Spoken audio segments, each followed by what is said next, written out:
Our story begins with Qin Shi Huang, who was simply patrolling his newly unified empire when he encountered a white snake seeking a blessing. Instead of ordering his men to drive the creature away, the emperor decided to bestow upon it the title of Guardian Dragon of Qin. You see, this white snake was actually a reincarnated soul.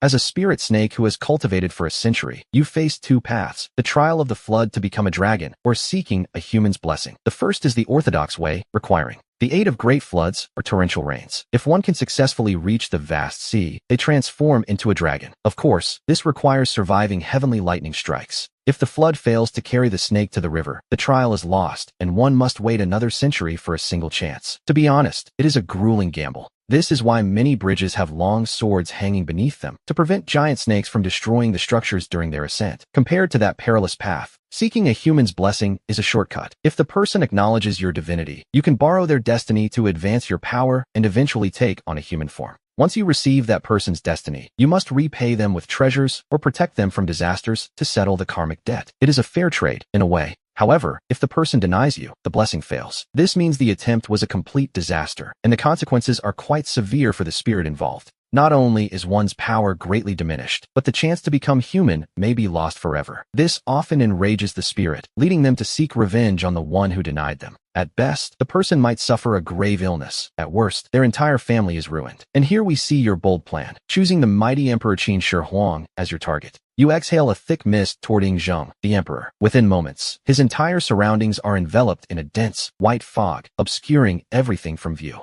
Where did this mist come from? Soldiers, protect his majesty. Seeing the sudden fog, the great general of Qin, Wang Bin, immediately shifted into a state of high alert. He drew his bronze sword just enough to reveal the cold glint of the blade. We cannot blame Wang Bin for being so tense. The empire appeared stable, but danger lurked everywhere. Deep down, he knew the remnants of the 6 fallen kingdoms were still hiding in the shadows. They dreamed of restoring their old regimes and intended to assassinate Yingzheng. In fact, they had already survived 3 assassination attempts before this moment. This history of violence is precisely what made Wang Bin so incredibly on edge. The nobles and officials guarding Yingzheng turned pale with fright. They had never seen such a massive serpent before, and panic began to ripple through their ranks. Despite their fear, they stood before Yingzheng, gripping their standard-issue bronze swords and facing you. A white snake of this size was a terrifying sight indeed. The fact that it could speak the human tongue meant it was surely a legendary spirit. At this moment, your own heart is racing. This is the ultimate gamble. Whether you remain a snake depends entirely on Yingzheng's answer. He orders his men to stand down, and though your sudden appearance startled him, he is, after all, the first emperor. He possesses a courage and composure that ordinary men simply do not have, along with a depth of wisdom and knowledge. As he looks at the scene before him, he recalls reading in ancient books about mountain spirits and monsters. When such beings reach a certain level, they seek a blessing from a destined person. If they succeed, they can achieve immortality, and in return, the spirit must provide a corresponding reward to the one who blessed them. Yingzheng glances at you, then calls out to his retinue. He summons Meng Yi, and a civil official steps forward from the crowd to stand before the emperor. Out of the corner of his eye, however, Meng Yi is constantly sizing you up. There is a faint air of killing intent about him. Meng Yi is a high official of Qin and the brother of General Meng Tian. He is also one of Yingzheng's most trusted advisors. In this era, civil officials are not the frail scholars of later generations. These are men who have truly studied the art of killing and are fierce enough to fight on any battlefield. Seeing the spectacle, Yingzheng asks if this is like the spirit seeking a blessing mentioned in the classics. He seems almost impatient to know the truth of the matter. Upon hearing this, Meng Yi frowns as he realizes what is happening. Ever since the emperor's health began to decline, he has become obsessed with the arts of immortality. He worries his master is being led astray again. He admits it looks similar, but warns that for a white snake of this size to seek a blessing, it would surely drain the emperor's destiny. Meng Yi hesitates, but ultimately believes this blessing is far too risky. After all, according to the ancient records he has studied, seeking a blessing in this way is considered a heterodox path. It is essentially stealing the luck of the benefactor. This is a situation Meng Yi desperately wants to avoid. But Yingzheng merely snorts in cold dissatisfaction. He has swept across the lands and unified the world. As the first emperor of Qin, he asks why he shouldn't grant a divine title. He is the man who conquered 6 kingdoms to unite the 7 under one banner. To Yingzheng, facing a spirit seeking a blessing is hardly a cause for great alarm. Besides, he considers that while granting divinity might just be a legend, if it were true, it would mean that immortals and the secret to eternal life actually exist. And so, we see Yingzheng wave everyone back. He strides forward with long, confident steps until he is standing directly in front of you. Man and snake are now less than 7 feet apart, their eyes locked. Zheng can even feel the warm breath exhaling from the white snake's mouth. Your white scales are clearly visible, reflecting a pale luster and intricate patterns. If you truly wish to, you could swallow Zheng in a single bite.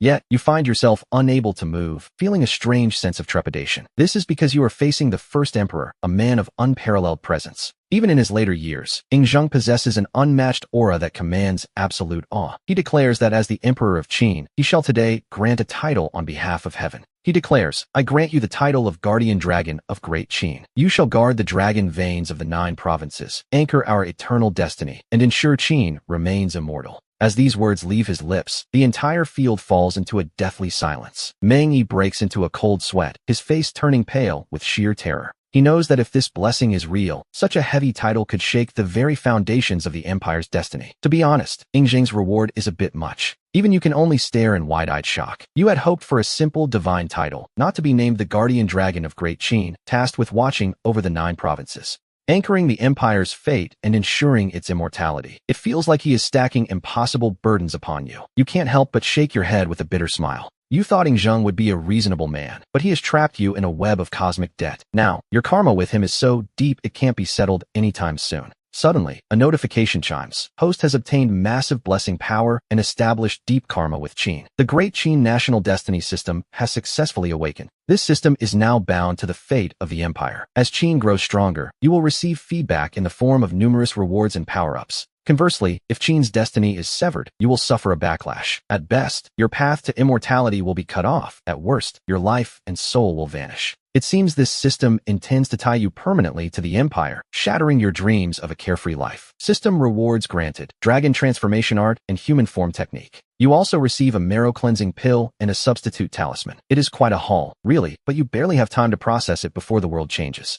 The once clear and sunny sky is suddenly swallowed by darkness. Within moments, thick thunderclouds gather, casting a shadow over the entire landscape. Lightning crackles and thunder roars through the heavens like the end of the world. You look up at the gloomy sky, your eyes twitching with a sense of impending doom. This is the legendary lightning tribulation. You can't understand why it's appearing now, especially since the system already absorbed most of the divine energy from the blessing. As you wonder why this is happening, Zheng speaks up, sounding confused as to why the heavenly lightning seems to be targeting him specifically. That is when it clicks. The tribulation isn't for you, it's for the emperor. The reason is simple. Despite his immense aura, Zheng has overstepped his bounds. Granting a divine title is one thing. It might have only cost him a few years of his life or a bit of the empire's luck. But Zheng was far too ambitious. By naming you the Guardian Dragon and tasking you with anchoring the very foundations of the 9 provinces for eternity, he asked for more than a mortal can give. This ridiculous level of blessing has far exceeded Zheng's authority as a human ruler. Now, the lightning has come for the sole purpose of erasing him from existence. You look at Zheng with a deeply complicated expression. Since your fate is now bound to the destiny of Qin, his survival has suddenly become your problem. If Zheng dies, our protagonist's fate is sealed as well. Therefore, the emperor must not only survive, but live a long, prosperous life so that the national destiny of Great Qin remains unbroken. Fortunately, the system isn't entirely heartless. The substitute talisman from the starter pack can take Zheng's place. It can negate the lightning strike entirely. Realizing this, he looks at Zheng and begins his performance, telling the emperor not to worry about this trivial thunder. He tells the emperor to watch as he dispels the tribulation. Putting on a grand show, he chants a fake incantation just as the lightning begins its deadly descent. He activates the talisman, and a deafening roar of thunder echoes across the plains. To be honest, the timing couldn't have been more perfect. Zheng is stunned to see a mere chant dissipate the heavenly wrath. Such divine power convinces him that the ancient legends of requesting a title are true. He believes he has truly bestowed a title upon a god. I am Zheng, first emperor of Qin, he declares, asking if this is indeed the guardian dragon. Though his heart is racing with unease, Zheng maintains his imperial dignity and majestic presence. Our protagonist adopts the title of Taoist Beixian. He claims to have cultivated for 1,000 years on Mount Mangdang before descending to find a fated ruler. Today, he accepts the title of Guardian Dragon. He vows to guard the dragon veins and ensure Qin's eternal foundation. As he speaks, he transforms into a human form, clad in elegant black Taoist robes. With a dragon mark between his brows, he exudes an extraordinary immortal aura. He claimed 1,000 years of cultivation, of course, simply to sound more impressive. After all, saying he only had a century of experience would feel a bit cheap. Zheng's eyes light up with a sudden, piercing intensity at this answer. He realizes this man is the white snake from before. So it is immortal Beixian, he says, before asking why the heavenly lightning appeared at all. He explains that the emperor's reward far exceeded his current karmic merit. Heaven sent the lightning to take the emperor's life as payment for such a title. Zheng's pupils shrink and cold sweat breaks out on his forehead. He hadn't realized that his ambition had nearly cost him his very existence. He knows that if he were to fall, Great Qin would instantly collapse into chaos. The hard-won piece of the empire would vanish in a heartbeat. The world would return to the bloody era of warring states, where life is cheap. Yet, this realization only makes Zheng more ecstatic than before. The fact that this immortal easily dispelled the lightning proves that divinity exists. And if gods exist, perhaps he too can achieve eternal life. He asks the immortal if there is a path to immortality, his gaze fixed intensely on our protagonist. Deep down, he is incredibly nervous about the answer.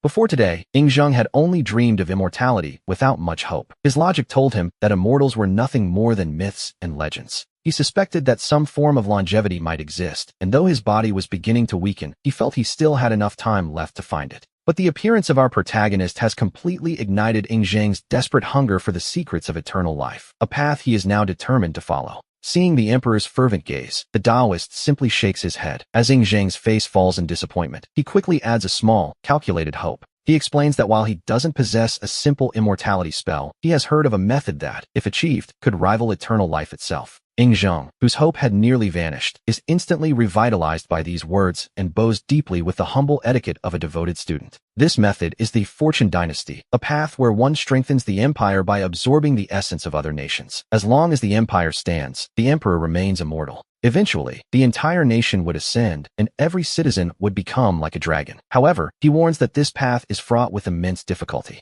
He notes that reaching such a divine state is as hard as climbing to the heavens, and then he simply watches Zheng in silence. To be honest, he's making most of this up. Our protagonist doesn't actually understand the Fortune Dynasty at all. He only invented the concept because his own rewards are tied to the prosperity of Great Qin. So, he crafted this grand vision to manipulate the first emperor into building a stronger nation. An eternal empire, an immortal ruler. It sounds quite convincing, doesn't it? Zheng has no idea he's being played by a master deceiver. Instead, he is already fantasizing about building an unprecedented, divine version of the Qin dynasty. The emperor declares his wish to name the immortal as the imperial preceptor, inviting him to return to the capital and build this Fortune dynasty together. Even our protagonist is surprised by how easily the emperor was swayed. It seems his performance was even more effective than he had anticipated. Overjoyed, Zheng turns to his loyal general, Meng Yi, who is standing nearby. Meng Yi snaps out of his daze and steps forward to receive the imperial command. The emperor proclaims that during his eastern tour at Mount Mangdang, he met the immortal Beixian and received the secrets of longevity. Thus, he appoints him as imperial preceptor. He decrees that seeing the preceptor is the same as seeing the emperor himself. Zheng is a man of action, and he immediately orders Meng Yi to draft the edict. Meng Yi is shocked by the weight of this announcement. He wonders if such a sudden and massive promotion is truly appropriate for the empire.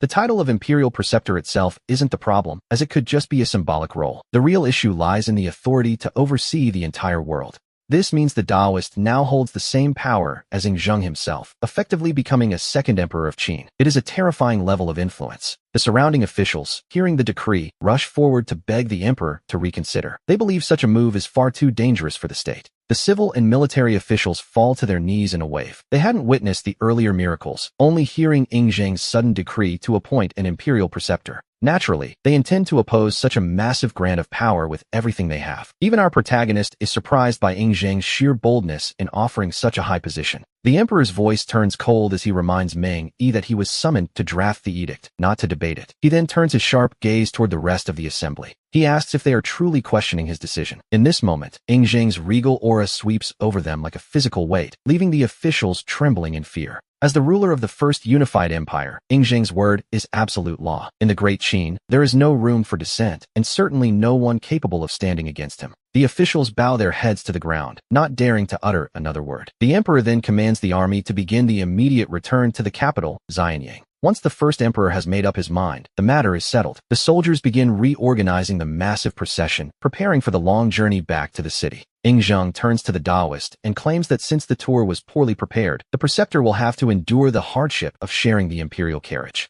This is, of course, a complete lie. Finding another carriage would be trivial for an emperor, but he invents this excuse simply to stay close to our protagonist. He wants to further cement their bond, and the Taoist gracefully agrees, stepping into the carriage. To be honest, it's much more comfortable than walking anyway. Watching this, the hearts of the officials sink even further. It is clear that this mysterious newcomer holds a far higher status in the emperor's heart than they imagined. Nearby, Zhao Gao lowers his head, a shadow flickering in his eyes. As the emperor's most favored eunuch, his entire power base relies solely on Ying Zhang's personal affection. The sudden appearance of a rival for the emperor's attention makes him feel a deep sense of danger. Sensing this hidden malice, our protagonist looks back at him. He takes a long, thoughtful look at Zhao Gao, who is currently driving the carriage. To our hero, this man represents a massive bounty, a walking gold mine of rewards. Zhao Gao quickly forces a smile, though internally he is alarmed, sensing that this Taoist is a threat that cannot be allowed to remain. Over the next few days, the two become inseparable. They eat and travel together, a level of intimacy that makes everyone else green with envy. Meanwhile, news of the new imperial preceptor begins to spread across the land. The idea of a stranger holding the power to oversee the entire world sparks intense debate. Various schools of thought and anti-Qin factions begin investigating this mysterious figure.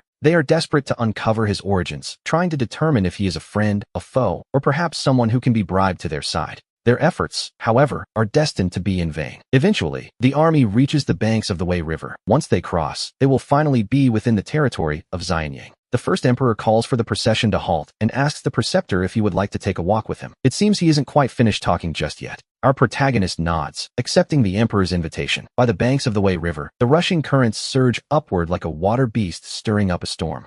The sound of the waves fills the air as Ying Zhang and the Taoist walk side by side. For a long time, neither speaks, simply sharing the silence until Ying Zhang finally breaks it. He asks if the preceptor has a way to strengthen the Great Qin. Ever since hearing about the methods of an eternal dynasty, Ying Zhang has been obsessed with the idea. On the surface, having annexed the 6 kingdoms, the empire seems invincible. In reality, however, the interior is still plagued by numerous hidden fractures. The most pressing issues are external, with the Xiongnu and Donghu tribes looming in the north like a constant shadow. Deep down, the emperor carries a burden that few can see. The world calls him a tyrant, claiming his taxes are suffocating. But if he didn't build the Great Wall, the people of the northern border would face endless slaughter. Every year, tens of thousands of commoners die of starvation after their grain is stolen by invaders. To be honest, his choices are far more difficult than they appear. If he were truly heartless, he wouldn't have repeatedly lowered taxes or used the national treasury to aid disaster victims, acts that have left the empire's coffers nearly empty. People assume his annual tours of the empire are merely displays of vanity and grandiosity. They believe he simply enjoys the spectacle of his own power. In truth, it's because anti-Qin factions are growing too large to ignore. With the treasury empty, he cannot easily wage war, so he uses these tours as a psychological deterrent. He moves with such force to keep those treacherous rebels in a state of constant fear. Yet, it seems no one truly understands his grievances or his exhaustion.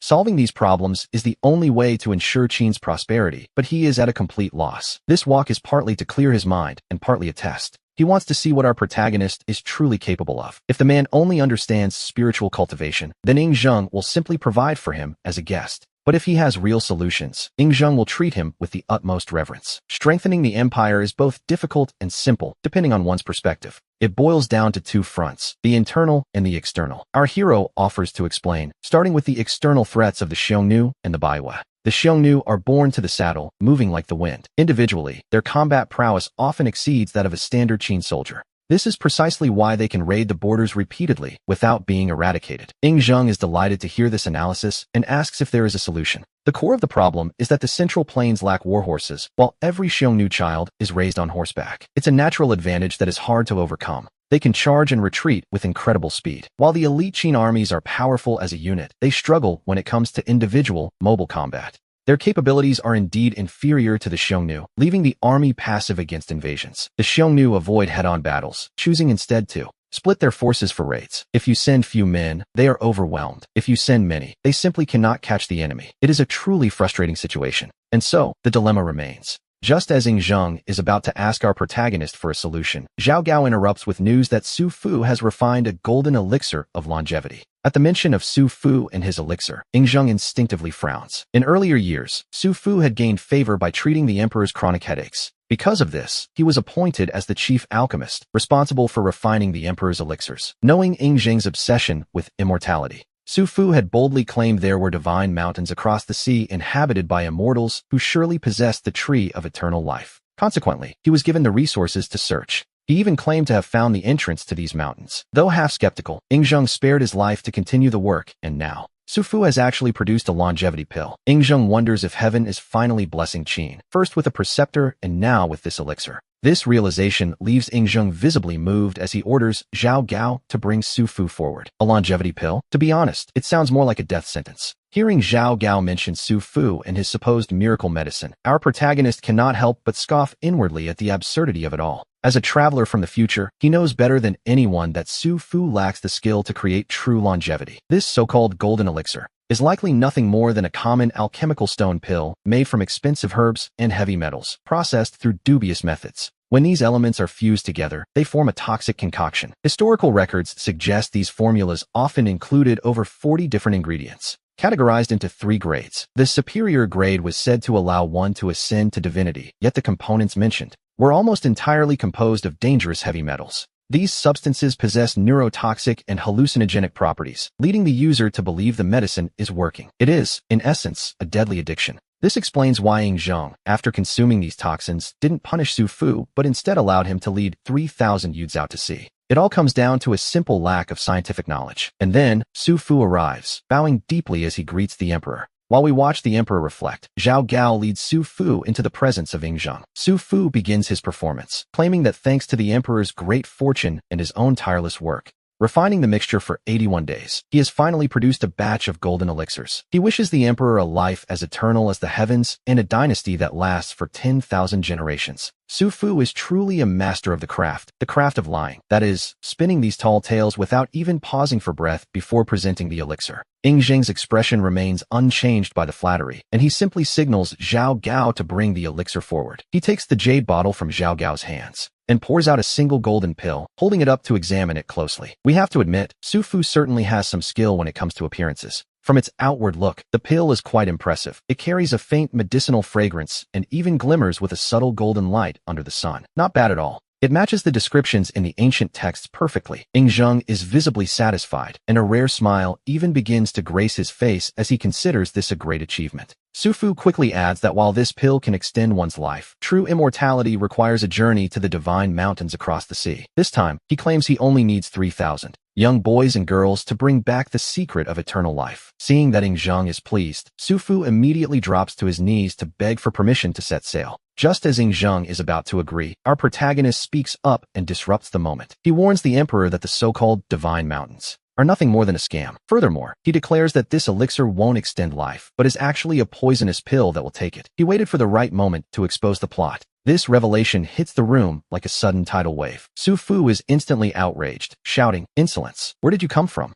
To dare slander the divine mountains and claim my golden elixir is poison? What audacity!" Su Fu is fuming, and he doesn't bother hiding his anger. He glares at our protagonist as if he wants to swallow him alive. After all, ruining a man's path to wealth is like killing his parents. Yingzheng was clearly about to grant his request. Su Fu's plan was to take this opportunity to swindle the emperor, take the 3,000 youths and the massive funding, and flee to a distant island. There, he would become a local king, and by the time Yingzheng realized he'd been cheated, he would be far beyond the emperor's reach. This was Su Fu's meticulously crafted plan that he had been building since his last return, with this elixir as the key. Now that his success was within reach, he is naturally beyond furious. Zhao Gao, seeing an opening, chimes in, suggesting that the preceptor's words are inappropriate and that he should apologize to the emperor and Master Su immediately. Zhao Gao is secretly delighted, thinking our protagonist is being foolish by openly slandering the divine mountains and the emperor's precious elixir at such a moment. Yingzheng also frowns, looking toward the preceptor. He doesn't quite understand why he would make such a bold and shocking claim. To be honest, the reason Yingzheng trusts Su Fu so much is actually because of our protagonist. Your arrival made him believe that immortals truly exist. Because of that, he assumed Su Fu's claims about divine mountains were real and was ready to agree. But then, you suddenly declare the mountains are a lie and the elixir is poison. Yingzheng is utterly bewildered. You explain that Su Fu's words are all complete fabrications. Those divine mountains are just ordinary islands inhabited by primitive people living in caves, not immortals. As for this golden elixir, its true name is the metal stone pill. It is made mostly of toxic heavy metals that cause hallucinations, making people mistake the effects for divine power. In reality, it is a slow-acting poison. Hearing this, Yingzheng's expression turns dangerously dark. Su Fu, give me an explanation. Yingzheng roars like an angry lion, his royal majesty radiating through the room. Su Fu cries out that this is a clear case of slander and a deliberate attempt to frame him. Deep down, Su Fu is panicked. He didn't expect you to know alchemy. or to identify the metal stone pill so easily. However, he isn't about to confess. He begins a new performance, knowing the pill's toxicity is subtle. It would be nearly impossible to prove it's poisonous on the spot. He tells the emperor that these elixirs have been recorded in ancient texts for ages, so how could they be poison? Besides, he notes that Lord Zhao Gao always tests the pills first. He argues that if they were truly toxic, he would never dare present them. He claims you are simply jealous and acting out of spite. I beg your majesty to see the truth. Su Fu's explanation is quite logical, and we see no obvious flaws in his desperate defense. Zhao Gao realizes that even if he survives this, he'll lose a layer of skin. He shoots a resentful look at both Su Fu and our protagonist, hating how this mess has been pushed onto him. Zheng finds himself in a difficult position, unable to tell who is telling the truth. Seeing the emperor hesitate, Su Fu gives you a smug, provocative look. It's the kind of punchable face that says, "So what if you saw through me? Try and stop me." You ignore his taunts, stating that the truth can be seen in an instant. Using the chi you've cultivated, you manifest a fish and create a small pool of water. Your Majesty, you say, this is a fresh, living fish. If we place a pill in its mouth, the toxicity will be clear. Zheng agrees and personally drops a golden elixir into the fish's mouth. In just a few moments, the once calm fish begins to thrash its tail violently, struggling as the poison takes hold. The fish floats to the surface, stiff and lifeless. It is clearly as dead as can be. Guards, the emperor shouts. Seize this traitor Su Fu immediately. He orders the Black Guard to investigate everyone connected to Su Fu and throw them into the death cells. Watching this unfold, Zheng realizes the truth. These golden elixirs weren't for longevity at all. They were soul-snatching poison. At this moment, Zheng's fury is uncontainable as he commands a full investigation. When an emperor is this angry, millions tremble. We can easily imagine that many heads will roll today. Seeing the grim situation, Su Fu begs for mercy. He claims he only followed ancient texts to refine the pills and had no idea they were toxic. He isn't smiling anymore. His once ruddy face has turned as pale as a sheet of paper. However, Zheng ignores his pleas. A group of Qin soldiers drags him away to face the most brutal tortures imaginable. Your Majesty, I deserve 10,000 deaths. Zhao Gao cries out, looking as if he's been struck by lightning. He drops to his knees without hesitation, truly shocked that the pills were poisonous. He was only responsible for testing them, and the eunuchs who tried them are still perfectly healthy and gave glowing reviews. That was the only reason he dared present them. Who could have guessed they were a slow-acting poison? Zhao Gao feels utterly miserable, cursing Su Fu's entire ancestry in his heart. It's a classic case of being caught in the crossfire. Looking at him shivering on the floor, you can't help but chuckle inwardly. This old fox never dreamed he would sink so spectacularly here. Zheng, meanwhile, stares at Zhao Gao with unmasked murderous intent. He realizes that if he hadn't met our protagonist, he might have swallowed that poison himself. Thinking of this, Zheng glances back at the fish in the pool. Seeing its white belly floating there, his eyes twitch with a lingering sense of dread. Everything is thanks to the Imperial Preceptor. Otherwise, that dead fish would have been his own future. You suggest, Your Majesty Zhao Gao is your closest eunuch, in charge of your entire daily life. Yet he made such a catastrophic mistake. Perhaps it would be best to just execute him as well. This single sentence sends a chill straight down Zhao Gao's spine. He never expected you to be so ruthless as to want him dead too. Of course, if their positions were reversed, Zhao Gao would likely be even more heartless. The portly Zhao Gao doesn't dare argue. He simply kowtows repeatedly, hoping to gain Zheng's sympathy and earn a shred of mercy. Enough.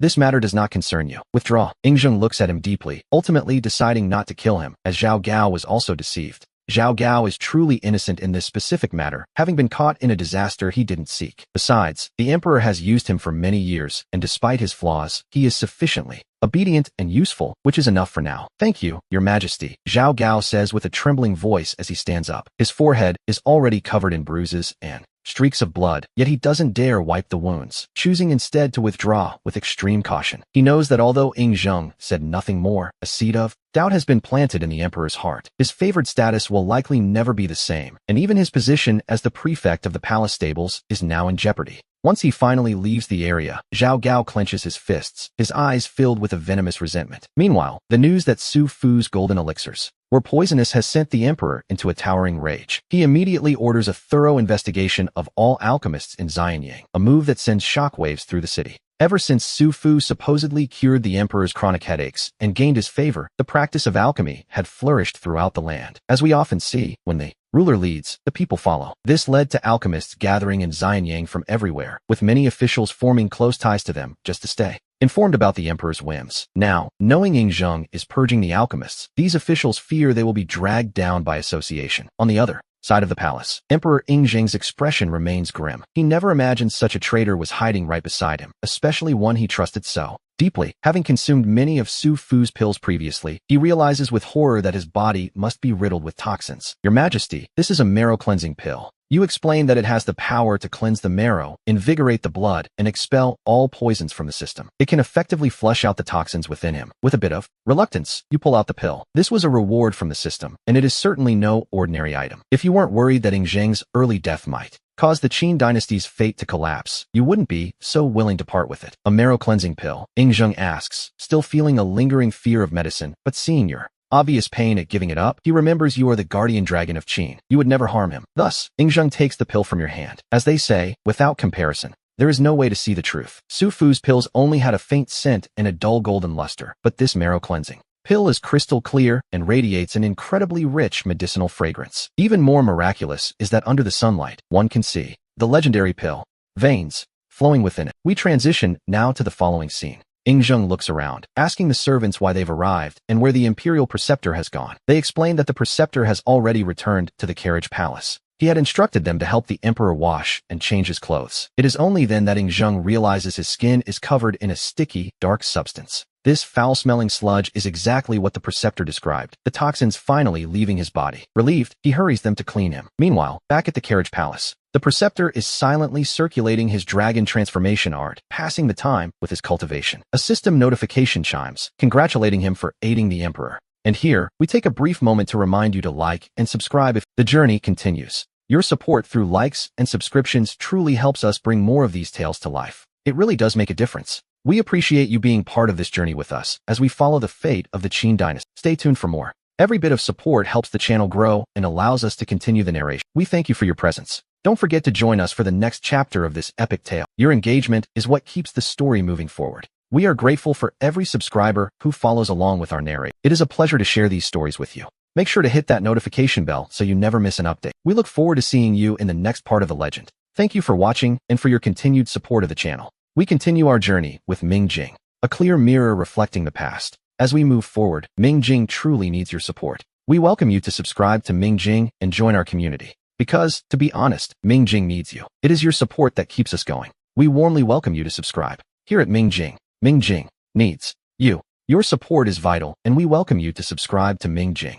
Yingjing truly needs you. Your support, so please subscribe to Yingjing. Yingjing needs your support, and we welcome you to subscribe. After all, Yingjing needs your support, so welcome to Yingjing. We need your help and welcome you to subscribe. Subscribe to Yingjing, for we truly need your support. Welcome to Yingjing. We need your support as we look forward to a new era together. For he and the fate of the great Qin are now bound together, sharing in every glory and every defeat. Naturally, he hoped Great Qin would conquer the world until everyone spoke the Qin language. Excellent, Yingjing laughed, his dragon robe fluttering as a sudden wind filled the carriage. The battle for Manhwa had been a heavy loss, but that was merely due to the terrain. If they could only connect the Xiang and Li rivers to the north, they could secure the army's supplies and take Manhwa in a single stroke. Yet, the empire's internal struggles remained the most pressing issue. As the saying goes, one must stabilize the interior before facing the outside. Beneath Great Qin's calm surface, we see a foundation already riddled with 1,000 wounds. This decay was the main reason the elites of the 6 conquered nations refused to submit. Does the imperial preceptor also believe Qin law is too harsh? Do you want me to implement the old ways and grant fiefs to the fallen nobles? Yingjing let out a bitter smile. To be honest, the severity of Qin law had always been criticized. Scholars like Chun Yu and even his eldest son, Fusu, were constantly urging him to soften his rule. But these laws were the very bedrock of the state, not something easily changed. If he reverted to the old ways, how would he handle the various schools of thought and the anti-Qin factions? Should he truly do as they suggested and follow the Zhou dynasty's example? By once again granting land to the nobles of the 6 nations to win over their people? Yingjing narrowed his eyes. It wasn't that he hadn't tried to win them over before. He had repeatedly reduced taxes and labor burdens to appease the masses, but the results, unfortunately, had been quite poor. He hadn't achieved his goal at all. Then, how does the imperial preceptor believe the law should change to win their hearts? This, of course, touched upon complex matters of state. Such things cannot be explained overnight and require careful thought. You gave Yingjing a look. He clearly wanted to empty out every bit of knowledge you possessed in one go. Haha, so, does the imperial preceptor believe this division of land is feasible? Realizing he was asking too much, Yingjing quickly steered the conversation back to the fiefs. This had long been a source of anxiety for him, and he wanted to know your perspective. Tell me, is granting land to the 6 nations Feasible. It is, you replied. In fact, one could say the feudal system is YYDS. YYDS? What does that mean? Does the preceptor truly agree with re-establishing the Six Nations? Zheng's expression turned dark and grim. Though he didn't understand your slang, he could sense that you supported the old system. For Zheng, this was hardly good news. In his eyes, the feudal system was the greatest flaw of the Zhou dynasty, and he feared its return. It was precisely this flaw that led to the era of the Seven Warring States. Your Majesty, you suggest, you must look further ahead and think on a much grander scale. Observing Zheng's grim expression, you decide not to tease him further and explain directly. This world, after all, consists of far more than just this single piece of land. Since they desire fiefs and the restoration of the Six Nations, why not grant them lands elsewhere? For instance, the overseas immortal mountains Su Fu dreams of, or the barren lands east of Donghu. Even the so-called pure land in the far west could be granted as fiefs to the nobles of the Six Nations. Your Majesty could even go so far as to provide them with old armor, funds, and grain to help them reach their respective territories. Doing so would demonstrate your imperial magnanimity and win over the hearts of the people. It would silence those with malicious intent and effectively drive the old nobility out of Great Qin. Most importantly, it would ensure the empire's internal stability. They would essentially be laying the foundation for you. Once Great Qin is fully stabilized, you could simply find a pretext to launch a campaign and easily reclaim those lands. We know, of course, the inherent flaws of the feudal system, but those issues only applied within the context of the Seven Kingdoms. What if Great Qin expanded 10 or even 100 times over? In that case, the feudal system might actually be a viable choice. After all, conquering overseas territories or the distant west in a short time, such as the Maurya, Seleucid, or Persian empires, is simply unrealistic. Rather than fighting them yourself, it is better to do these nobles a favor and grant them those distant lands. As for whether they can actually defeat those foreign kingdoms, well, that would depend entirely on their own strength. I see. With the imperial preceptor by my side, what reason have I to fear these petty anti-Qin factions? Zheng, being remarkably sharp, immediately understands your plan. He realizes exactly what you mean by restoring the Six Nations. This is clearly a trap laid for the old nobility, forcing them to walk into it of their own volition. It is a masterstroke of open strategy with no possible counter. Scholars use words to disrupt the law, and warriors use force to break prohibitions. Zheng notes, citing the various schools. Among the 100 schools of thought, the Confucians, Mahists, Taoists, strategists, Mahists, Yinyang, and diplomats are the most prominent. This has always been my greatest headache. Please, Imperial Preceptor, enlighten me. Zheng bows deeply, lowering his posture to the absolute minimum. This was a rare sight indeed.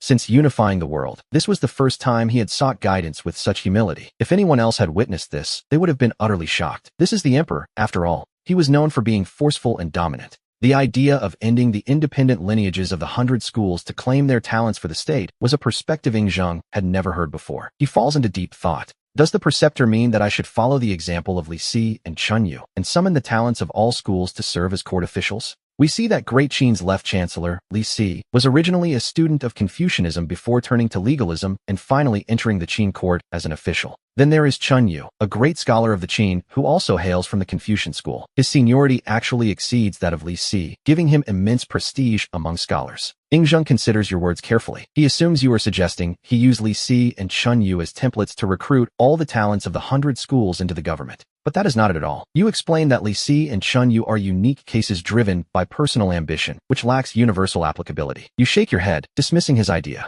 You continue, explaining that your intent is to cut off the independent lineages of the 100 schools at the very root. For example, imagine if Great Qin established academies in every county. Imagine a world where Great Qin promises that any child reaching the age of 8 can enter these academies for free. To be honest, it sounds almost too good to be true. The curriculum would consist entirely of official Great Qin texts, and by the age of 12, every student would undergo a unified national examination. He spoke with great confidence, laying out a modern academy system from the future, though, for now, it was merely a grand blueprint to be realized later. When the time comes to implement it, adjustments must be made based on the current realities of Great Qin. After all, every era has its own inherent limitations. You cannot simply force a modern system onto the past. You explain that this method provides a channel for those of humble birth and all talents to rise through the ranks. As you speak, Zheng's eyes seem to contain 10,000 stars, shimmering with a moving light. He is, after all, the first emperor to unify the world. He is a man of vision, a true sovereign of the ages.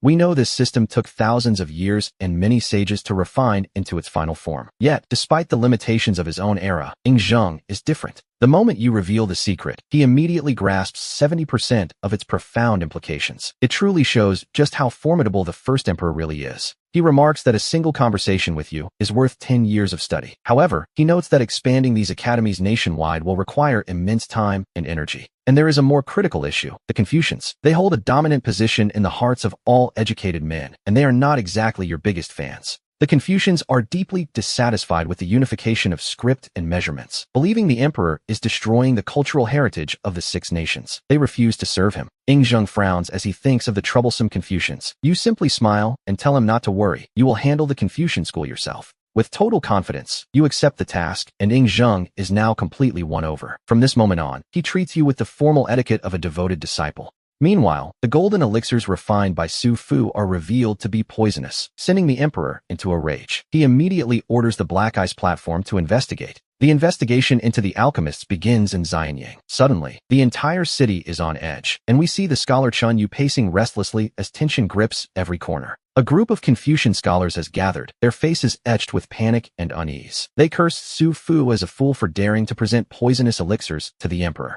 The emperor's fury has extended to all alchemists, and he has ordered a thorough investigation. If they cannot stop the Black Eyes platform, the consequences will be dire. One scholar, his expression a mask of anxiety, frets that they will all be implicated. To be honest, his fear is quite justified given the emperor's current mood. The room falls into a heavy, suffocating silence as the weight of their situation sinks in. Among them, the scholars Ho Sheng and Lu Sheng were the leaders of their faction. They had stayed close to Su Fu to study alchemy, gaining the emperor's trust. In the shadows, they had helped the group immensely, forging deep ties with everyone present. But now, that connection has become a deadly liability. With both men now arrested, no one knows if they were truly part of Su Fu's scheme. If they were, then every person in this room is effectively a dead man walking. In their frantic state, they seem to have forgotten all the dignified teachings of Confucius. It is a rather unseemly sight for such esteemed men of letters. At that moment, the great scholar Chun Yu enters. Seeing them so utterly lost and terrified, he immediately begins to berate them for their lack of composure. The moment Chun Yu appears, the scholars look to him as their savior. Some look at him with pitiful eyes, while others even begin to sob quietly in relief. He snaps at them, telling them they are supposed to be men of character. He asks how they expect to achieve greatness if they cry over such a small matter. The sound of weeping clearly irritates Chun Yu. He reminds them that they had no part in the actual refining of the poisonous pills. Even if they are associated with Ho Sheng and Lu Sheng, it is merely a matter of scholarly friendship. He tells them to go home and focus on their studies. He promises he will personally go to discuss the matter with Prince Fu Su. Relieved, the scholars thank him for his intervention and take their leave. Having calmed the crowd, Chun Yu heads straight for Fu Su's estate to plan their next move. Similar scenes are playing out all across the city of Xianyang. Every official knows that this is no small affair. Throughout the capital, masters are questioning everyone within their own households to ensure their safety. The atmosphere is thick with suspicion as the investigation reaches into the very heart of the government. Meanwhile, Zheng returns to his study to receive an update on the Su Fu case. His officers report that under interrogation, Su Fu has started naming names. The commander of the Black Eyes platform, Dun Ruo, reveals that those involved include Ho Sheng, Lu Sheng, Meng Qi, and Wu Jing. The net is closing in. The list of those involved in the case is presented to Zheng. According to the confessions of Lu Sheng and Ho Sheng, the conspiracy reaches even further than expected.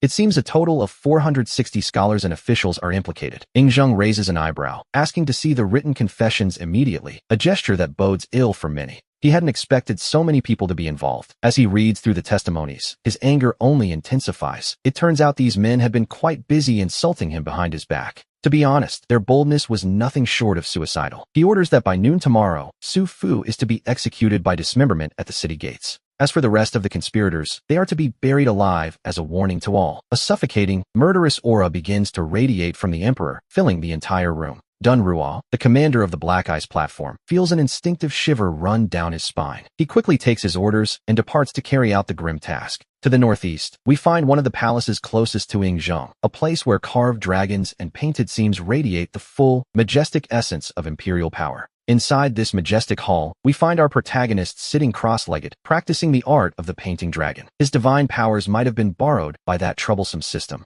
but he has still received the recognition of heaven and earth. His natural talent is now at its peak, and this cultivation technique fits him perfectly, like a glove, one might say. In just a few short days, he has transitioned from a mere mortal to a level 3 Qi refiner. Suddenly, a group of palace maids enters, offering to help the imperial preceptor wash up. These beautiful young women bow and speak in soft, gentle voices. All the while, they steal curious glances at him, their eyes filled with a mix of wonder and interest. They are naturally curious. After all, even the emperor's grown sons must live outside the palace. Yet this man has been personally invited by Zheng to stay within these walls. They have heard the rumors that he has been officially titled the Imperial Preceptor. Every word and gesture from the emperor suggests that this man holds his absolute trust and favor. But for the maids, the most important detail is how young he looks. He appears to have only recently reached adulthood, yet he carries himself with an air of profound mystery. In their eyes, he is even more handsome and elegant than Prince Fusu. They can't help but think that if they could only catch his eye, their lives would change forever. It would be like a crow turning into a phoenix overnight. As their gazes grow increasingly heated, one can't help but feel that a man in his position really ought to be careful. He is well aware of what they are thinking, but he tells himself that such distractions would only slow down his progress. At least, not until he moves past his current stage of cultivation. He is determined to maintain his discipline for now. Surrounded by the attentive and somewhat lingering service of the maids, he finishes his morning preparations. After a brief moment of reflection, he prepares for the day ahead.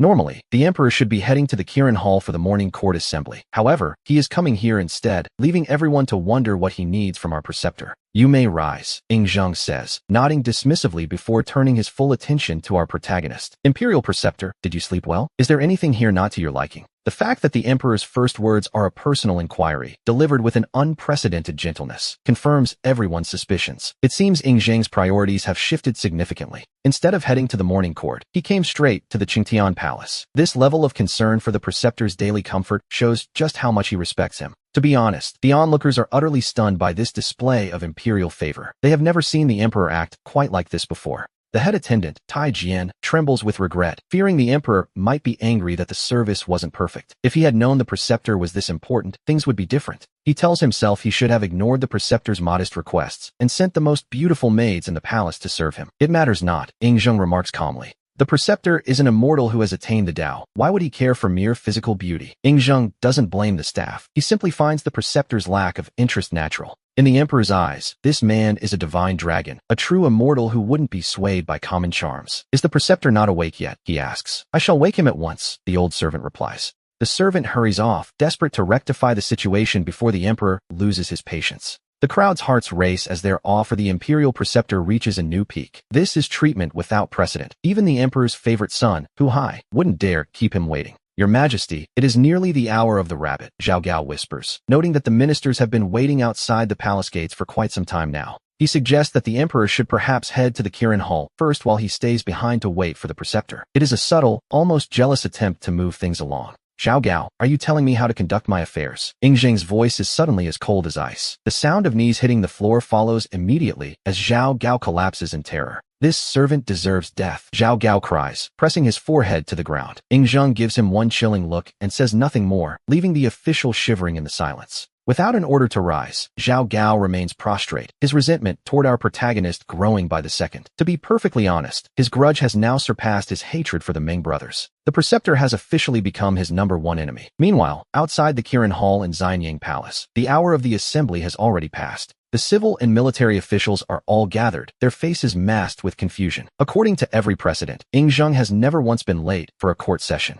In fact, he is usually there before any of them, a truly diligent ruler. But today, for no apparent reason, the emperor is nowhere to be found. How strange, the officials whisper. Why hasn't His Majesty arrived? Could it be that the long journey from the east has finally exhausted him, and he is still resting? That doesn't seem right, another counters. He has returned from imperial tours before and never missed a morning. Something is different this time. The officials exchange worried glances. The officials continue their low-voiced discussions, deeply confused by Zheng's delay. Feng Qiji, you are the head of the officials. If His Majesty hasn't appeared, could it be that he has fallen ill? Someone approaches the Right Chancellor, Feng Qiji, to inquire about the emperor's condition. We should note that Feng Qiji holds a position of great weight. After Zheng abolished the single post of Prime Minister, the roles of Left and Right Chancellor were created to share the burden, with the Right Chancellor technically outranking the Left. This old man isn't quite sure either, Feng Qiji replies smoothly. Chancellor Li Si traveled with His Majesty. Perhaps he knows the reason. To be honest, he is quite good at deflecting. He shakes his head and tosses the metaphorical ball straight to Li Si. In an instant, every eye in the hall turns toward the Left Chancellor, waiting for an answer he might not have. That old fox, Li Si thinks, shooting a glance at the composed Feng Kyuji while cursing him silently. In Great Qin, two families stand above all others in terms of prestige. One is the military lineage of Wang Jian and Wang Bin, and the other is the civil lineage of Feng Kyuji and Feng Jie. Since the world was unified, the power dynamics have shifted. Knowing his achievements might threaten the throne, Wang Jian voluntarily retired and handed over his military power. Feng Kyuji followed suit, acting somewhat foolish to appear harmless. He plays the role of a transparent man to reduce any perceived threat to the emperor. Consequently, while Feng Kyuji is the right chancellor, most actual affairs fall to Li Si. Everyone, please be patient. I shall go and inquire about the situation, Li Si says, pulling back his gaze and nodding to the gathered civil and military officials. He quickly finds an attendant and sends him to investigate. It doesn't take long for the news of Ing Zheng's whereabouts to make its way back to the waiting crowd. When they learn that Ing Zheng went to the Chengtian Palace early this morning just to wait for the Imperial Preceptor to wake up, the assembly practically explodes with shock. The Imperial Preceptor? Where did this fellow come from, daring to let His Majesty wait on his sleep? Some, who are clearly behind on the latest news, cannot contain their outrage. Not knowing the Preceptor's divine origins, they find the entire situation utterly absurd. Preposterous, one official shouts, unable to fathom such a breach of protocol. Meanwhile, our protagonist finally stirs, calling for the maids to help him wash and dress. Though he maintains his immortal discipline, he sees no reason not to enjoy a comfortable life. After all, a little aesthetic beauty is good for the soul. Imperial Preceptor, you are finally awake. His Majesty has been waiting for a long time, a maid says as she hurries in. The maids are visibly trembling, with beads of sweat forming on their foreheads. While our protagonist's status is high enough to ignore the Emperor's schedule, they are not so lucky. They are merely humble servants caught in the middle. Knowing the Emperor skipped the morning court just to wait for a man to wake up has put them under unimaginable pressure. Who could truly know the stress they felt? Fortunately, he didn't sleep the entire day, or their nerves might have snapped completely. You say His Majesty is waiting? For how long? He asks, sounding genuinely surprised. It seems even he didn't expect the first Emperor of Qin to be quite this patient. Learning that the Emperor has been waiting for an hour, our protagonist is genuinely surprised. He quickly washes up and prepares to meet Ing Zheng without further delay. Imperial Preceptor, did you sleep well? Before he can even speak, Ing Zheng approaches him with a warm smile, showing no trace of annoyance at the long wait. Compared to his previous surroundings, last night was indeed very comfortable. I have kept your Majesty waiting, he replies, noticing the Emperor's sincere and concerned gaze. The Emperor's words are filled with genuine care, which he finds quite pleasant. After all, hearts are made of flesh. Regardless of Ing Zheng's ultimate motives, the respect shown here is real.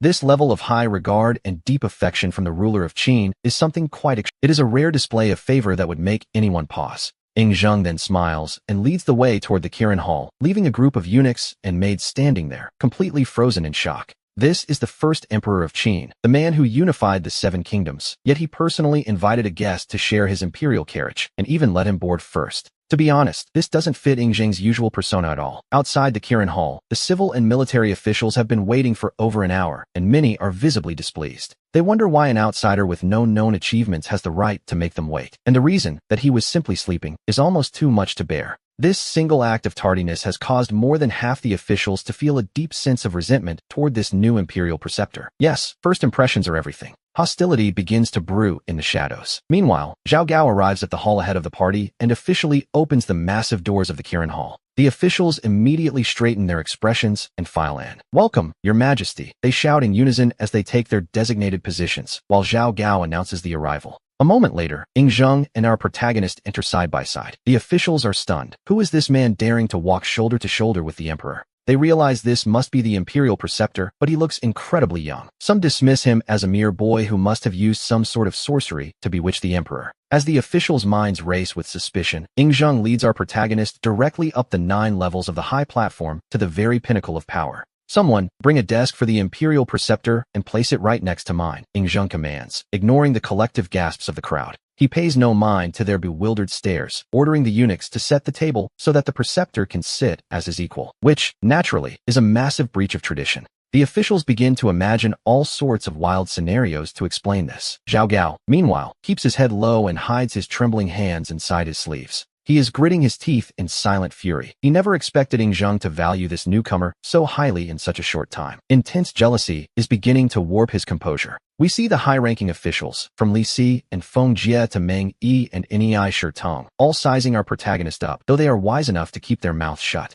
They chose silence because they know exactly what kind of man Ing Zheng is: dominant, overbearing, and a ruler whose word is absolute law. He is a man of profound depth and wisdom. This is the man who suppressed 7 kingdoms by his will alone. Yet here he is, placing a newcomer in such a vital position. And this morning, he even went further. He arrived nearly an hour late just to avoid disturbing our protagonist's sleep. It's clear that in the Emperor's heart, this young man is incredibly important, perhaps even an equal. The first emperor is sending a very loud signal, and since these officials are all clever foxes, they aren't about to go looking for trouble by challenging him directly. After all, anyone held in such high regard by the emperor must possess extraordinary talent. To offend such a person before knowing their true strength would be a poor choice. Besides, they have the stubborn Chunyu to lead the charge while they sit back and watch. To be honest, it's a much safer way to play the game. Chunyu was just about to demand who this man was and what right he had to sit as an equal to the emperor when someone else beat him to it. Standing before the civil and military officials, Prince Hu Hai steps forward to question our protagonist directly. Suddenly, every eye in the hall is fixed on the scene.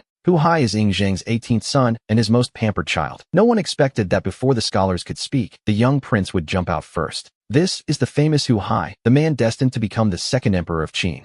The tension in the room is thick enough to cut with a sword. Zhao Gao looks up and desperately tries to signal Hu Hai with his eyes. He's thinking, "You fool, can't you see even I am staying quiet? Why are you sticking your neck out now?" Before Ying Zheng can even scold his son, our protagonist speaks up, calmly asking the prince what kind of person he believes is worthy of sitting beside the emperor. There is a hint of amusement in his eyes as he waits for the answer. Hu Hai snaps back that no one in the world has the right to sit as an equal to his father. Hu Hai isn't completely beyond help. He holds a deep, genuine admiration for his father. He gestures to the officials, noting that every man in this hall has earned his place. They have performed great deeds and shed blood for the Qin Empire to earn their seats. But you, he says, are young and have achieved nothing. What right do you have to sit there? We have to admit, Hu Hai has a bit of cleverness in him. His argument is logical and well-founded, making it difficult for anyone to find a flaw in his reasoning. By framing it this way, he isolates our protagonist and pulls the entire court onto his side, using their collective pride to apply pressure. Having finished, Hu Hai looks on triumphantly. He seems to believe he has already won the day. Even Zhao Gao looks up in surprise, impressed by the unexpected wit his young pupil is displaying. These words weren't exactly part of the lesson plan, but the way Hu Hai spoke today was truly eye-opening. To be honest, it was quite the impressive display of unexpected wit.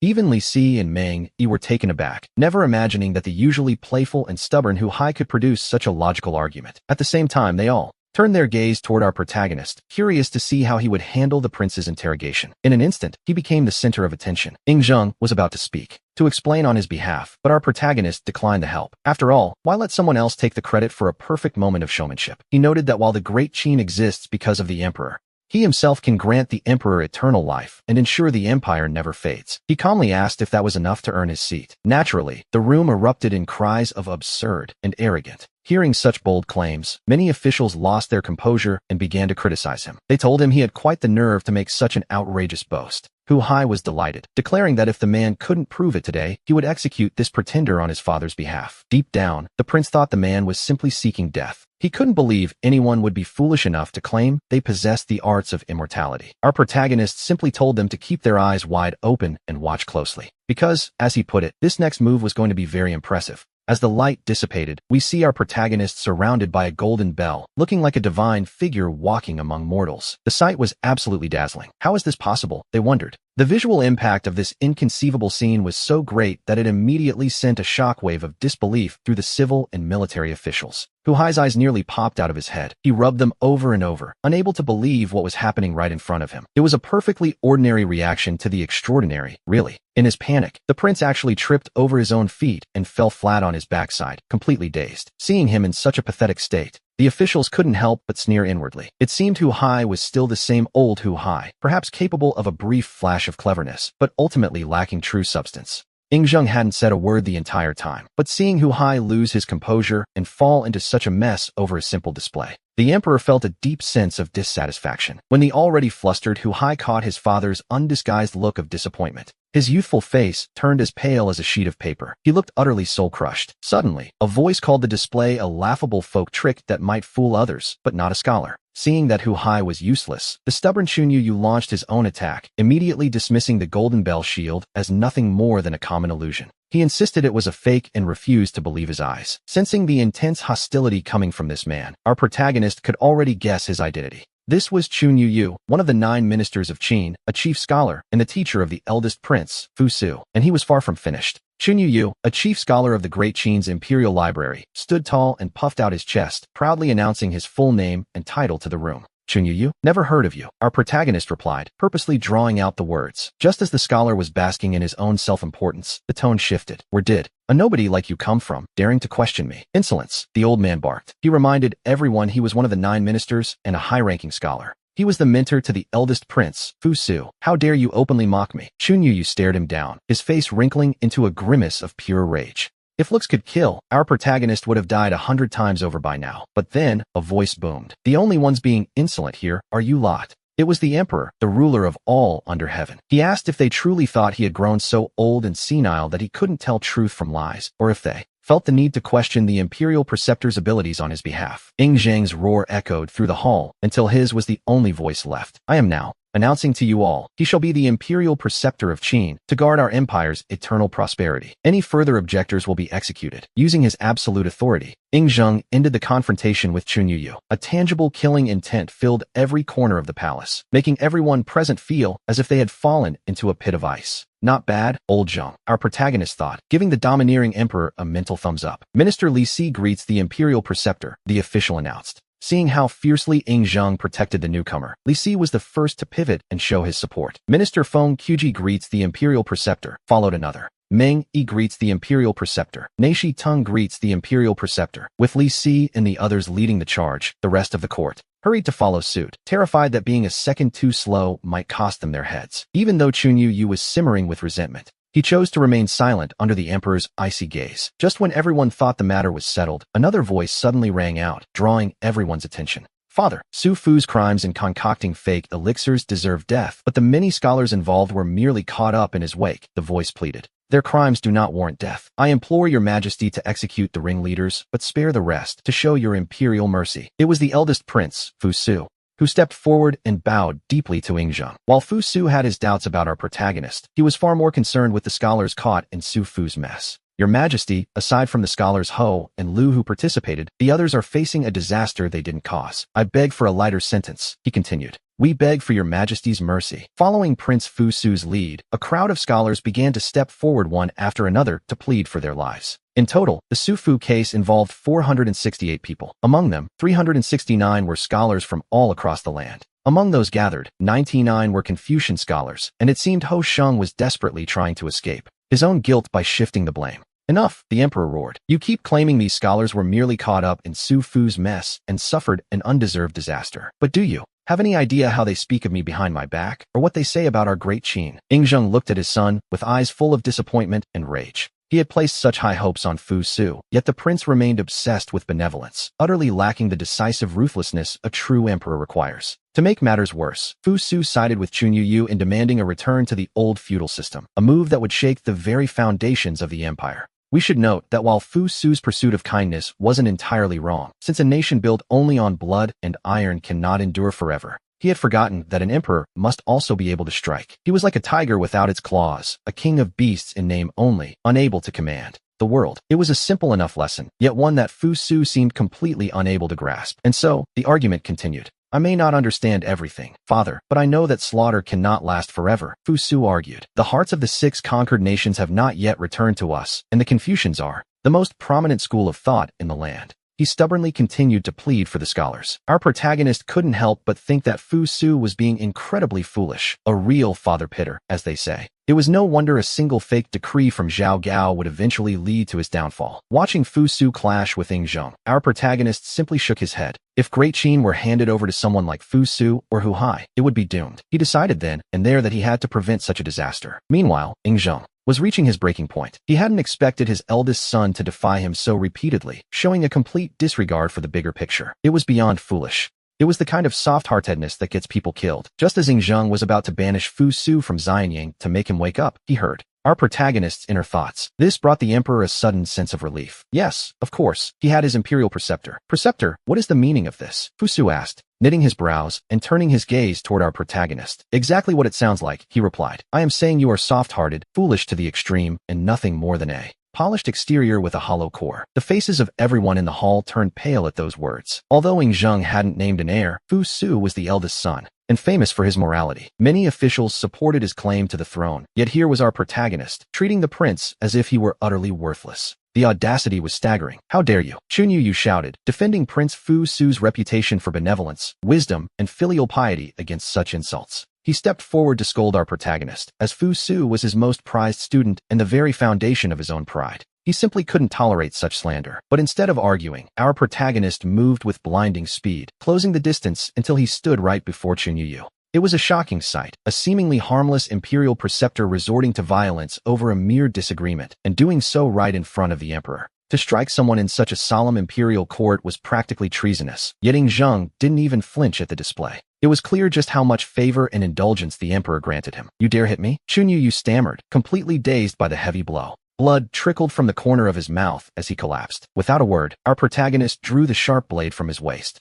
The cold glint of the steel and the palpable killing intent sent the surrounding officials scrambling backward in terror, wondering what madness had taken hold. "They don't want to listen to me," he noted calmly, "but my strength suppresses them, so they remain silent despite their rage. This is power." He pointed out that while Fu Su preached for benevolence and returning land to the old nobles to win hearts, he failed to understand a basic truth. Peace is forged through the sword, not through empty kindness. On the northern borders, where the Xiongnu raid constantly, talk of virtue is useless. Only by slaughtering the enemy until they fear to return can true peace be achieved. "This is nothing but sophistry," Fu Su cried out. The prince refused to listen, dismissing the logic as a mere trick of words. Our protagonist sighed inwardly, thinking the boy might be beyond saving. Still, he decided to try one last time, quoting a classic text about the wise man who keeps his tools hidden until the right moment. He spoke of acting only when the time is right to ensure success. "Do you understand the meaning of these words?" he asked. "Of course I do," Fu Su replied confidently. The prince was surprised to hear our protagonist quoting Confucian scholars and felt a smug sense of superiority as he prepared to explain.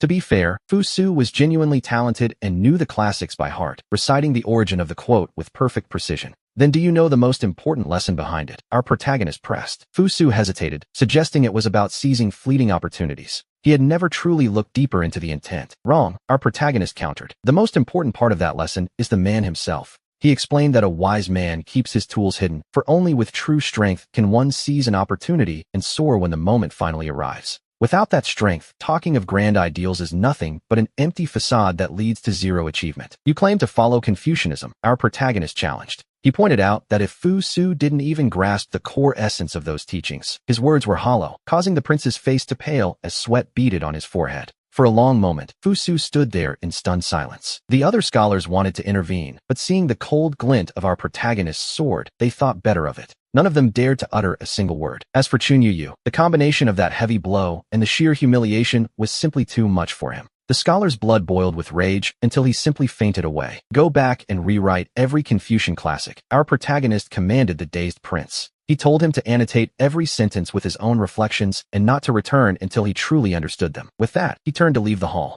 He left the civil and military officials standing there in a daze, unable to process what they had just witnessed. Truly, he lived up to the title of imperial preceptor. We see that even his knowledge of the classics ran deep. Watching him walk away, Zheng wasn't angry at the abrupt departure. Instead, he was marveling at the man's talent. It seems the emperor has his own double standards when it comes to brilliance. Li Si and Meng Yi watched him go with complex expressions, their minds racing. They realized that the very weather of the great Qin Empire was about to change. Once our protagonist's figure had completely vanished from sight, the session ended. Zheng didn't bother continuing the meeting and dismissed the court. Fu Su remained frozen for a long time before finally coming to his senses, a new clarity in his eyes. It was as if a mist had been lifted. Meanwhile, our protagonist had already returned to his quarters, quite pleased with his dramatic exit, to wait for his rewards. With Su Fu's execution now a certainty, a massive reward was guaranteed, and perhaps even that slap to Chunyu would count for something. Suppressing his inner excitement, he returned to the quiet, somewhat repetitive journey of his cultivation. Suddenly, the system announced his success in stopping Su Fu.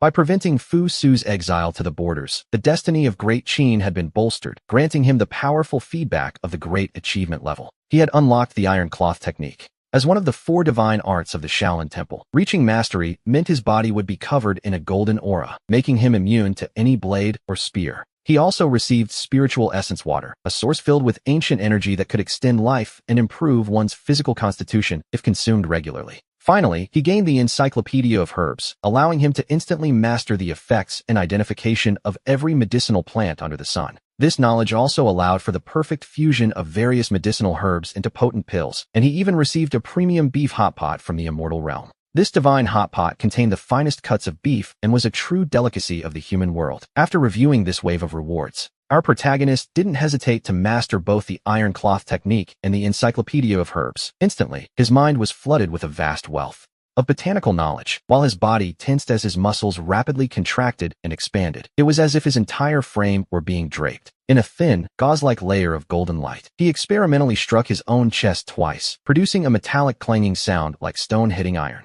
He felt truly powerful, realizing he was now genuinely invulnerable to blades and spears with no weaknesses. Feeling every part of his body strengthened, he smiled with deep satisfaction. Next, he took out a portion of the spiritual essence water to try. It tasted as sweet and refreshing as mountain spring water. He drank it all in one gulp. Soon, the spiritual water entered his dantian and reacted with his modest true chi like calm water suddenly brought to a boil. It surged violently through his limbs and internal organs, and his previously stagnant cultivation level easily reached the 4th level of chi refining. It continued toward the 5th, finally stopping only after breaking through to the 7th level. Striking while the iron was hot, and seeing how effective the spiritual energy was, he immediately took another portion. His calmed true chi became restless once more, continuing to conquer new heights within his body. Finally, after consuming 2 portions of spiritual essence water, he jumped from the 3rd level of chi refining straight to the 9th. His blood and chi were now as strong as a blazing sun, making him like a human beast with soaring energy. However, such a rapid breakthrough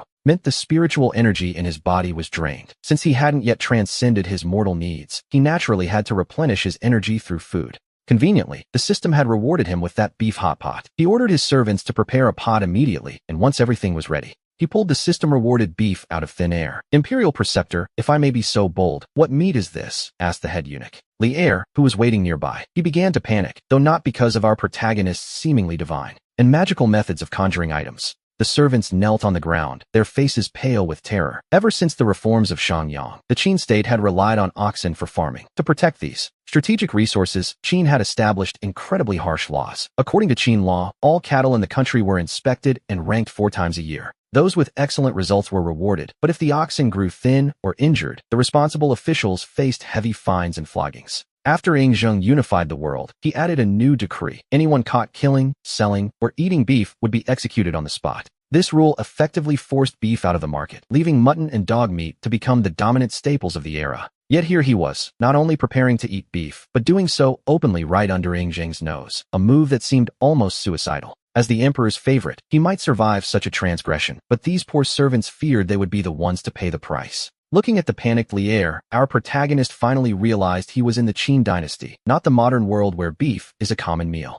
Eating beef here was a direct violation of Qin law. Suddenly, a voice announced, "His Majesty has arrived." The servants hoped for a slim chance of survival, but Yingzheng had arrived so quickly that hiding the evidence was now impossible. "Don't panic, I have my ways," he told them. He wasn't exactly a saint, but he wasn't the type to let others take the fall for his actions. Since ancient times, merits could offset faults. He figured he could simply perform a new service to cancel out this minor culinary transgression. Instead of hiding, he tossed the hot pot base and beef bones into the pot, calmly waiting for Yingzheng while the aroma filled the air. Yingzheng had been dealing with state affairs since the morning assembly ended, but he had run into a thorny problem he couldn't solve. He had come seeking help, but as soon as he stepped into the Qingtian palace, a unique and mouth-watering scent caught his attention. "Your Majesty, please have mercy," the eunuchs and maids cried out, immediately dropping to their knees in terror as the emperor approached. Yingzheng was utterly confused. He wondered if he had truly become so frightening that his mere presence caused such a scene. "Your Majesty, this has nothing to do with them. I was hungry, so I prepared some beef," our protagonist said, gesturing for the emperor to sit. He casually dipped a slice of beef into the pot and ate it with relish, while Li'er and the others broke into a cold sweat at his boldness. Yingzheng's expression became a bit strained. If he remembered correctly, and he usually did, he had personally banned the consumption of beef. The penalty was death, yet here was the imperial preceptor breaking the law. Of course, an actual execution was out of the question. Yingzheng found himself in a bind. He had personally issued the decrees and written them into Qin law. If he didn't lead by example, everyone would start eating beef. And if that happened, who would be left to plow the fields? Deep down, he felt the imperial preceptor had handed him a truly difficult problem, yet his body betrayed him as he sat down. He naturally picked up his chopsticks and took a piece of beef. It was delicious. As the saying goes, merits are rewarded and faults are punished, and our protagonist saw an opening. I once saved your majesty's life, he said, his voice muffled as he frantically stuffed more food into his mouth. Let's just use that to cancel out this particular crime, shall we? Zheng raised an eyebrow, a small smile playing on his lips. He remembered quite clearly that the preceptor had previously refused any rewards with such righteous dignity. To see him bring it up now, just to save his skin, was amusing. Zheng was about to haggle over the price, but seeing how fast the food was disappearing, he made a wise choice. He immediately switched into feast mode himself. Other matters could wait. Eating was the priority. And so, we see the two of them devouring the meal with gusto. The surrounding eunuchs and maids watched in utter disbelief. They had been told eating beef was a capital offense, so why were these two enjoying it so much? Half an hour later, they had finished every last scrap of beef. Patting his slightly bloated stomach, Zheng let out a satisfied burp, a rare lapse in imperial decorum. Savoring the aftertaste, he asked where this beef had come from, as it was incredibly tender and juicy. This method of cooking was also quite peculiar to him. It seemed Zheng suddenly had 100,000 questions, looking at our protagonist with pure curiosity. He explained that this beef was obtained through a secret method. He claimed it wasn't a common ox from the mortal realm, and that this style of eating was called hot pot, where various ingredients are cooked together in a shared vessel. He patiently explained the process to the emperor. Zheng nodded seriously, looking very much like a man who truly understood, or at least, a man who wanted to. Deciding not to punish the others, Zheng waved his hand and dismissed the servants. He had come here to discuss much more serious matters of state with the preceptor. The servants thanked the emperor profusely and hurried away, grateful to have kept their heads. Once the room was cleared, the atmosphere shifted to business. Preceptor, I have encountered a problem, and coincidentally, it involves cattle, Zheng said, hoping the man across from him could provide a solution. He handed over several bamboo scrolls. Looking at the dense, wall-to-wall characters on the slips, our protagonist felt a sudden headache coming on. Your Majesty, there isn't a single punctuation mark in this entire text. Doesn't your head hurt from reading this? Zheng blinked, looking completely lost. Since meeting the preceptor, the emperor often felt like an uneducated man. He knew every individual word, but when they were strung together like this, he was baffled. But for our protagonist, this was the call of a system reward. He knew that as long as he provided the answer Zheng sought, the system would surely provide. Our protagonist realized that teaching Zheng the art of punctuation and spreading it nationwide would surely bolster the Great Qin's cultural prosperity. After about 2 hours of patient instruction, the emperor finally grasped the preliminary use of these strange symbols. Imperial preceptor, look at this, he said. Having just mastered the basics, Zheng couldn't wait to revise a bamboo scroll, showing it off with the pride of a student who just finished his homework. He handed it over, watching our protagonist's reaction with an expression that looked remarkably like a child eager for praise from a teacher or parent. Your Majesty is truly brilliant to master the application of punctuation so quickly, our protagonist remarked, a casual compliment that left Zheng beaming with joy. Not at all, the emperor replied. It is only because the preceptor is so learned. Without these marks, I never knew reading memorials could be so simple. Zheng looked at the text in his hands, a satisfied smile spreading across his face. Once revised with punctuation, the documents were far easier to review.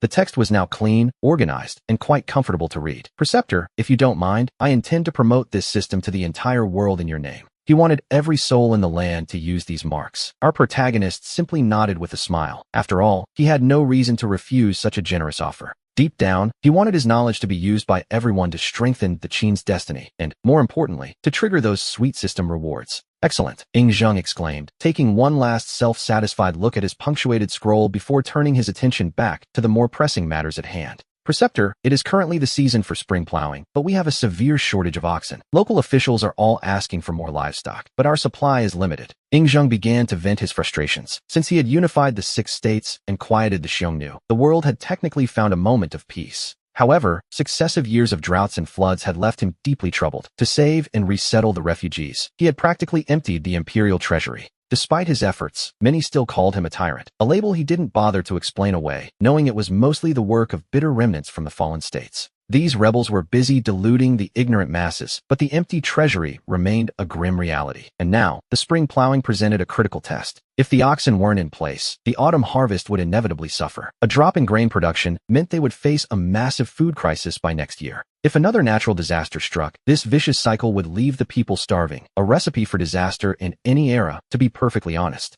Such a situation would surely breed more rebellions. Listening to Zheng's worried rambling, our protagonist knew exactly what the emperor was fishing for. Zheng clearly hoped he had a magical solution for the cattle shortage, but the emperor was overestimating him. He wasn't a literal god, after all. Doubling the number of oxen overnight was simply unrealistic. Even in 5,000 years of history, no immortal had ever possessed a spell to make cattle multiply instantly. While making more oxen appear was impossible, our protagonist noted he had a method to effectively reduce the demand for them by half. Zheng felt a flicker of disappointment, realizing he had become perhaps too dependent on the preceptor, but his ears perked up at the second half of that sentence. Reducing the demand by half was practically the same as doubling the supply, which would perfectly satisfy the plowing needs of every region this year. I beg the preceptor to enlighten me, Zheng said, overjoyed as he stood up and bowed with his hands clasped in deep respect. The method was actually quite simple. They just needed to replace the current straight shaft plow with a curved shaft plow. Replacing the straight with the curved? Zheng asked. The emperor was understandably confused. He knew the straight shaft plow well, as it was the standard tool used by every farmer across the entire world.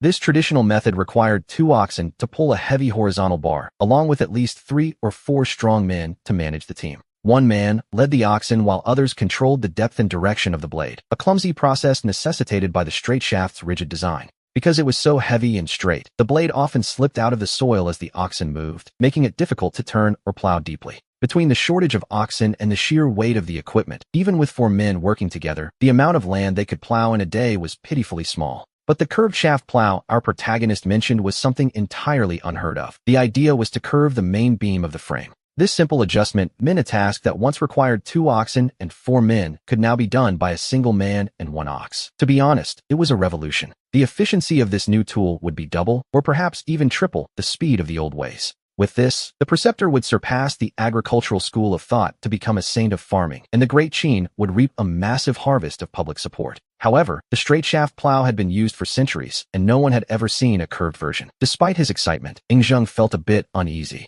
Deep down, he feared this might be too good to be true. Our protagonist assured him that the construction wasn't complex and suggested calling the palace craftsman. He proposed building a prototype so the emperor could see the truth for himself. Pass the order, Zheng shouted. Bring every craftsman in the palace here immediately. A short while later, the palace artisans were gathered together, all of them completely baffled as to why the emperor had summoned them in such a rush. They whispered among themselves, wondering what great event was unfolding, just as Zheng and our protagonist appeared before them. I have summoned you all today, the emperor began. The emperor explained they were there because the preceptor wished to create a new tool, and they were to follow his instructions exactly, promising rewards for their success. The craftsmen, who had been somewhat indifferent at first, suddenly became quite eager and began rolling up their sleeves the moment Zheng mentioned a heavy reward. Our protagonist presented a rough sketch of the curved shaft plow, which, to be honest, was a rather crudely drawn design that left the craftsmen blinking in confusion.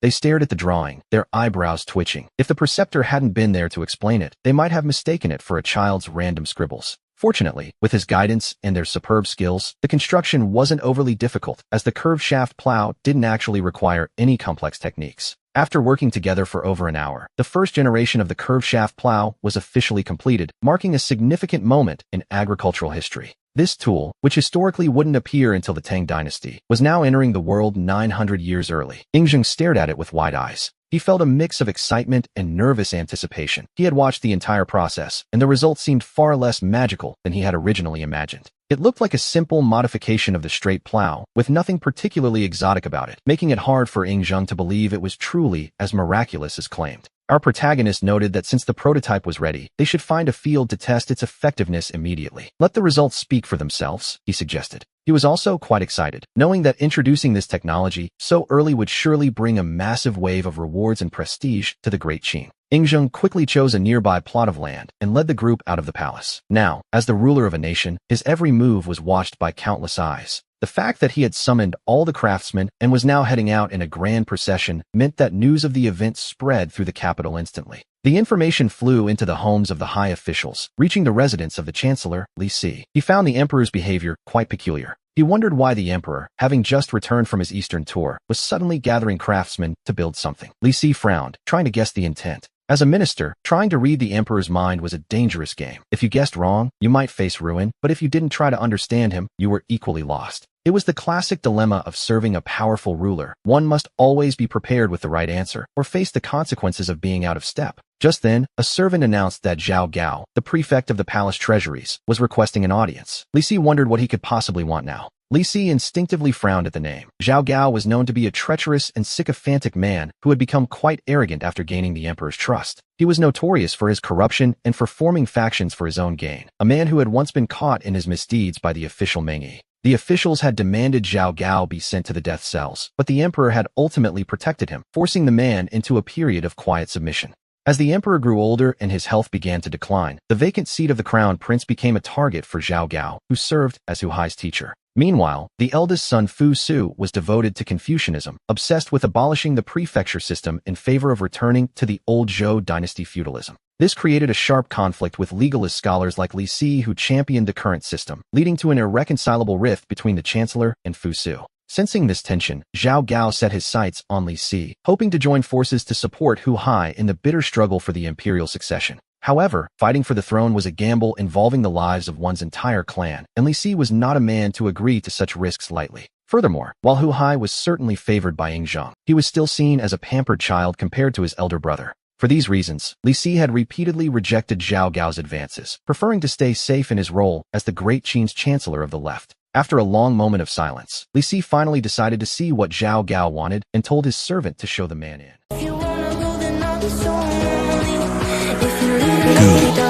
Master.